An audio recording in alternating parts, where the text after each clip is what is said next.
നമ്മുടെ ഫേസിലെ makeup സൺസ്ക്രീനൊക്കെ remove ചെയ്യാനായിട്ട് wet wipes makeup removing വൈപ്സും നല്ലതല്ല എന്ന് പറയുന്നതിന്റെ റീസൺസ് ഒന്നെന്ന് വെച്ചാൽ ഇതിനകത്ത് ഇൻഗ്രീഡിയന്റ് ലിസ്റ്റിൽ നോക്കുമ്പോൾ ആൽക്കഹോൾ കണ്ടന്റ് ഉണ്ടാവും. ഇത് നമ്മുടെ സ്കിന്നെ ഡ്രൈ ആക്കും.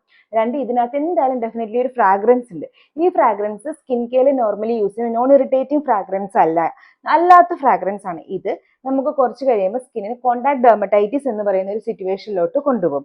അപ്പൊ ഇത് ഉണ്ടാവാതിരിക്കാനാണ് ഇത് ഇൻഗ്രീഡിയന്റ് ബേസ് യൂസ് ചെയ്യരുതെന്ന് പറയുന്നത്.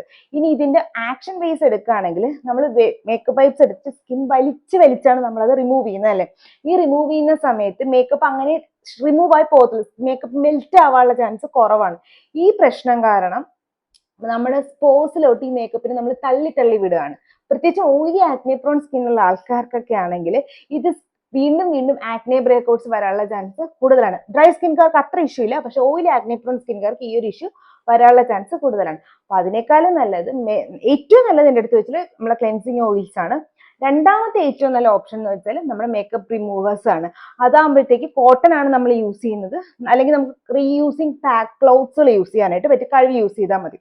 അടുത്തത്, ഇത് നമ്മുടെ സ്കിന്നിനെ അധികം ഇറിറ്റേറ്റ് ചെയ്യാനും പോകുന്നില്ല, നമ്മുടെ പോസിനകത്തോട്ട് അധികം മേക്കപ്പിന് തള്ളി വിടാനും പോകുന്നില്ല. അപ്പൊ നിങ്ങൾ ഡോട്ട് നെയിൽ കൺബോക്സിലേക്ക് ഇതുപോലത്തെ skin care and hair care വീഡിയോക്ക് ഫോളോ ചെയ്യാനും മറക്കണ്ട. ടാറ്റ.